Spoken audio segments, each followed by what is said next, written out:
Birden saklanma. Allah çağırdı adamı da sordu. Neredeysin adam? Yaratılış Kitabı 3. baş 9. yer. Eğer insan kendi için düşünürse fena, hem kendini sevmezse, o başlar kullanma işi, yemeği, paraları ya da başka işleri hangilerinin savaşır değiştirme kendi keyfini. Böyle yaparak o saklanır insanlardan, kaldırır bir duvar kendisinin hem öbür insanların arasında.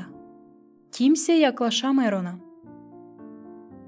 Uzun ilişkilerse var nasıl başlasın o zaman, açan insan saklanmıyor ama açılır. Ta ne türlü insan saklanır dolayındıklarından. O başlar düşünme yakın olanları için bu türlü. O aldı kendine yeni ev, bense alamıyorum. Ya da niçin o kalkındı işinde de değil ben.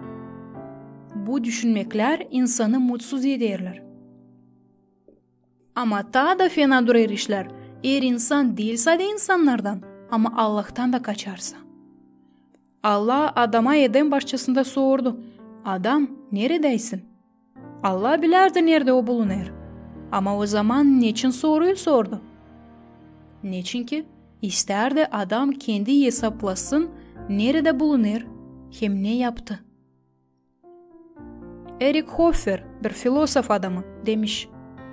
Hepsinden pek kavi o yalanlar hangilarından kendi kendimize aldatırız. Ta insan kendini tanımayınca iyi, ta karşı gelmeyince o aslı yılan kim o var halizden, ona zor olacak Allah'ın önüne çıkma hem laf etme Allah'la.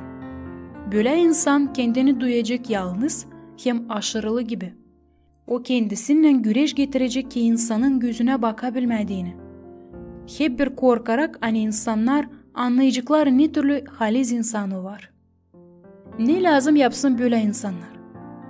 Onlar lazım bıraksın saklanmayı. Diz çöksün Allah'ın önünde de yalvarsın. Allah'ım, babam, bilirim beni seversin. Hiçbir şey değiştiremeyecek bunu, da hiç kimse çalamayacak sevinmeliyi. Sadece benim inanmamazlığım hem şüphelerim bunu var nece yapsın.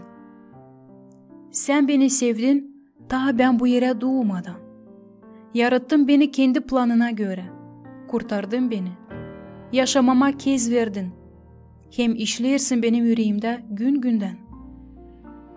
Değişiliyim bir adama senin yüreğine göre. Eğer diyebilirseniz bu duaya amin, o zaman yok zorunuz saklanma insanlardan hem Allah'tan.